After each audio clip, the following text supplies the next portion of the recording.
Giuseppe? Bien, gracias. ¿Cómo andan ustedes? Muy bien, muchas gracias. Estamos viviendo un año de muchísimos cambios. Antes parecía como que todo era predecible, hasta hace un par de años. Todo tenía como un ritmo, una forma como orgánica o lineal de verse las cosas, incluso las familias, la política, todo. Ahora parece como que todo está metido en una olla y no sabes muy bien lo que vas a sacar ni qué ingredientes meter primero. Queremos ver un poco cuál es la visión que puede tener detrás, porque desde nuestro punto de vista europeo nadie entiende qué está sucediendo. Bueno, empezamos la última frase. Efectivamente, ni los líderes europeos están entendiendo qué pasa. Y es consecuencia de una Europa que se ha venido construyendo más con problemas internos, burocratizándose internamente y casi creyéndose el centro del mundo cuando el mundo se está moviendo a un ritmo completamente diferente. Bueno, para la audiencia, gracias por la pregunta. Hemos empezado el año diciendo con un pequeño video que decía que este va a ser uno de los años más geopolíticos de la historia. Y aparentemente estamos en medio de mayo, 5 meses, y han cambiado cosas que parecían nunca posible cambiar, inmutables en el tiempo. Además, justo acercándose al momento de las elecciones americanas, hemos hablado en otros videos de los 8 puntos clave de la política de Trump. En estos días, esos puntos se están dando todos contemporáneamente, que es impresionante porque típicamente estamos acostumbrados a políticos que una vez nombrado, una vez elegido, siguen con sus propias ideas y nunca inventan excusas y típicamente no avanzan con las situaciones. Los cambios de Trump se están dando, se están cambiando. Vamos a ver cuál será el impacto. Es evidente que la mayoría de la gente no está entendiendo lo que está pasando. ¿Por qué estamos en este punto primero? Empezamos con esto. Estados Unidos estaba en un punto muy crítico, estaba al límite de una ruptura social interna, un factor interno extremadamente tenso, que lo veníamos comentando en otros videos también. Este factor interno necesitaba un cambio de dirección. Era un Estados Unidos liderado por un grupo de personas y hoy exactamente muchos están saliendo muchísimos libros sobre el efecto de la senilidad de Biden, el efecto que Biden no estaba en control. Entonces, decirlo después que la cosa pasaron es un poco raro, sobre todo porque eran los mismos periodistas que decían que estaba muy consciente, muy capacitado, muy bien. Entonces, bueno, ahí habrá otro melón enorme que hablaremos en otro momento. Entonces, esos cambios, estos problemas internos en Estados Unidos, evidentemente tienen un impacto brutal a nivel internacional. Los problemas entre alguien, la gente que trabaja en el campo de Kansas, evidentemente impacta la economía agrícola mundial. Vamos a ver qué está pasando en este momento. Los últimos hechos han sido 3 días de viaje de Trump a Saudi Arabia, Emiratos, Qatar y Emiratos Árabes. Fueron recepciones impresionantes. Hay un video que si pudiéramos lo vamos a integrar de cómo está llegando el Air Force One con una cola de otros aviones, todo juntos, llegando un escuadrón de juntos. Es una impresión. Hasta en los gestos, en la épica que se está agregando, es muy fuerte. Fue un viaje que ha reforzado muchísimo las relaciones con todos los países del Golfo. Los países del Golfo se fue un viaje que tuvo un inicio un poco particular, que se comentó o no se comentó, fue el acuerdo entre Estados Unidos y los hutis. Los hutis fueron bombardeados para dejar de vuelta libre acceso al flujo a los barcos que pasaran por Bab el-Mandab. Hubo un acuerdo entre Estados Unidos y los hutis. Los hutis han sido siempre una emisión de Irán. Y fue interesante cómo los jefes de la milicia huti dijeron, sí, hay un acuerdo con Estados Unidos, pero bueno, esto no tiene nada que ver con Irán, con Israel. Como Estados Unidos un acuerdo sin incluir Israel. Entonces, probablemente hay un juego político fuerte de dos egos enormes, como el de Netanyahu o el de Trump en este caso, y Trump está empujando para que más países se sumen a los acuerdos de Abraham. Y el mensaje fuerte clave llegó a Irán. Dice, queremos que ustedes vuelvan a ser un país rico y próspero. Los iraníes, los persos, capado a, en un cierto sentido, matado ese espíritu empresarial de los persos. Y sobre todo hay un tema petróleo. El petróleo así está siendo una de las herramientas más interesantes que está siendo manejada por Trump. Porque con el drill, baby drill, otro punto del debate de lo que hemos analizado en vídeos precedentes, ha hecho que se empezara a bajar el precio del petróleo. Los saudíes no aumentaron la productividad, entonces el precio se queda ahí. Entonces es Estados Unidos el que está formando el precio. Pero ese precio tiene un impacto doble. Uno, que efectivamente Irán no puede tener mucha plata entrando, si bien está vendiendo petróleo solamente a China. Y Rusia está perdiendo más de sus ingresos. Entonces, el petróleo iraní, hoy va, el 90% del petróleo iraní va a China.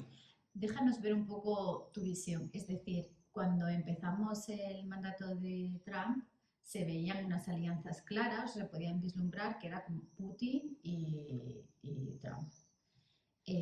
China parecía amiga, luego no. Ahora mismo Putin parece haberse alejado, Netanyahu era amigo, ahora no. Esta forma de política tan diferente a lo que hemos visto casi en los 100 últimos años, ¿cómo puedes explicar estos movimientos de Trump? Bueno, una de las cosas que es interesante se resumiría en una sola frase, que es strength by wealth. Fuerza por riqueza, o gracias por medio de la riqueza.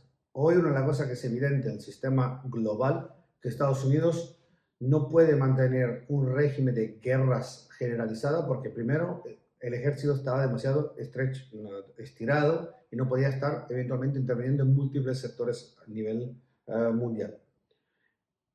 Segundo punto, el gasto a nivel público evidentemente era demasiado alto en Estados Unidos. Imagínense que se gastan casi 100 millones de dólares por día en gasto público, que ha llegado a 36 trillones de dólares. 36 millones de dólares, para hacerlo el equivalente de lo que estamos haciendo. La deuda pública. Y hoy los intereses sobre la deuda pública americana son más altos de los gastos en ejército. Entonces el ejército está en la parte militar. Justamente hoy Moody's bajó la nota de crédito de Estados Unidos. Entonces aumentando aún la tasa de intereses potenciales sobre esto. Entonces hay una guerra interna en todo esto. Volviendo a las alianzas. Parecía que China y Rusia estaban amigos. Bueno, en realidad China y Rusia nunca han sido amigos históricamente, pero había una alianza de comodidad. Pero bueno, lo que pasó, las acciones de Israel en todo Oriente Medio hizo que Irán mostrara sus debilidades a nivel internacional. Entonces Irán hoy necesita una salida clara al comercio internacional. China, que se había adueñado de la WTO y de muchas organizaciones internacionales para mantener un sistema de, siguiendo diciéndose un país en vía de desarrollo, entonces siguiendo produciendo cualquier cosa para todo el mundo, en realidad ha sido evidentemente identificado como un claro enemigo, un claro enfrentamiento a Estados Unidos. Rusia, que no ha demostrado su fortaleza internacional, sobre todo a nivel militar, en Ucrania, porque no logró conquistar Ucrania. Sí, habrá avanzado, habrá ganado algunos territorios, pero no ha demostrado la gran fuerza de Rusia, de todo lo que temíamos. Se ha quedado prácticamente en una esquina, imaginándose que una de las cosas que personalmente me impresionó más, Dmitry Peskov, que es uno de las personas más relevantes de la estructura hoy de Rusia, de comando de mando Rusia, digo que los países de los BRICS apoyan a Rusia, casi como si Rusia necesita los BRICS para validar sus posiciones, cosa que hace algún tiempo era al revés, era Rusia que validaba a los demás por la fortaleza. Entonces imagínense que estamos diciendo, Rusia se está pidiendo a los demás de apoyarla más que ser Rusia la gran ganadora de todo esto. Otro tema fundamental que se están abriendo es el tema de los recursos naturales y toda la parte AI del otro lado, que entonces las dos cosas no están separadas. Y las conexiones de cables submarinos que conectando datos de alta frecuencia. Y entonces la ruta ártica. Están cambiando tantas cosas y prácticamente en todo esto Trump que hizo ha hecho el efecto detonador. Llegó y como al estilo de Trump abrió todos los temas juntos. ¿Por qué los abrió todos juntos? Esta es la gran pregunta. ¿Okay? Un político clásico hubiese dicho paso por paso, diplomáticamente negociando. Trump necesitaba hacerlo muy rápido porque en realidad en una presidencia de 4 años su tiempo efectivo son 9 meses. Es brutal pensarlo así porque fue nombrado, fue elegido con una gran mayoría que ni los republicanos mismos se imaginaban. Pero tiene 9 meses, porque justo eso es el tiempo cuando se empiezan a preparar la candidatura para las elecciones de midterm. En Estados Unidos, como saben, cada 2 años se cambia la mitad del Parlamento, del Senado y de la Cámara Baja, de la Asamblea. Y entonces, si hay un cambio hoy, los republicanos controlan el Senado y en la Cámara Baja, además de una Corte Suprema con la mayoría de los jueces nombrados por Trump, nunca se ha habido tanto concentración, tanto poder en un único partido, se cambia esto, obviamente se bloquea mucho la gente. Entonces Trump tiene que acelerar muchísimo.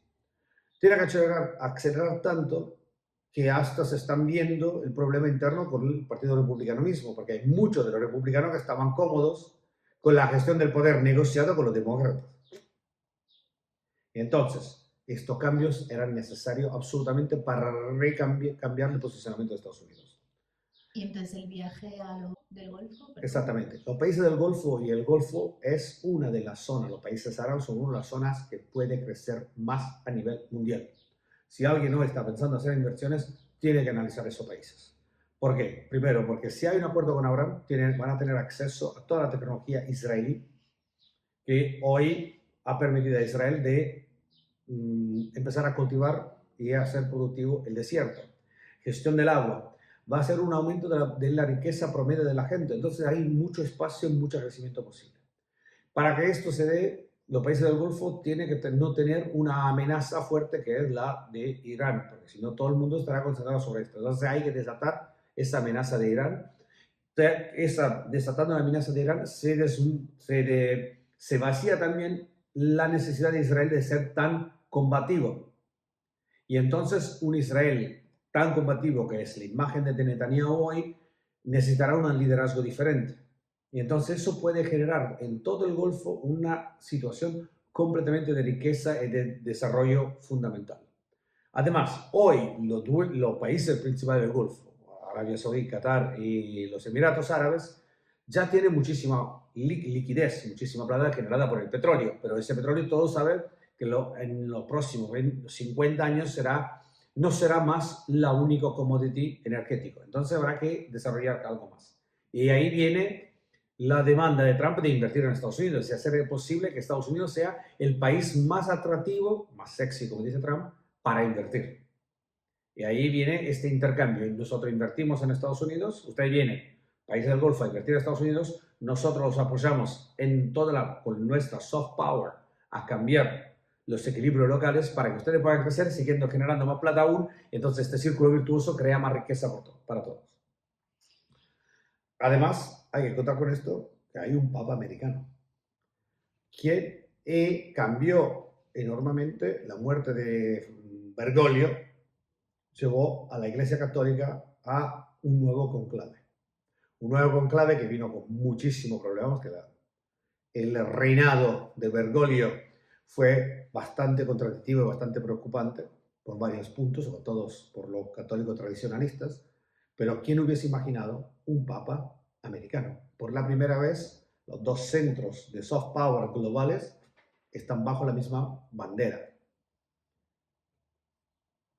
Estados Unidos, a nivel político, y a nivel moral, ético, el Vaticano. Los dos con dos americanos. Es impresionante los cambios y esto nos lleva a decir, como dijimos en uno de los shorts, que efectivamente todo el cambio a nivel mundial tiene que pasar por Estados Unidos. Muchísimas gracias por tu tiempo y gracias por todas las explicaciones. Gracias por las preguntas.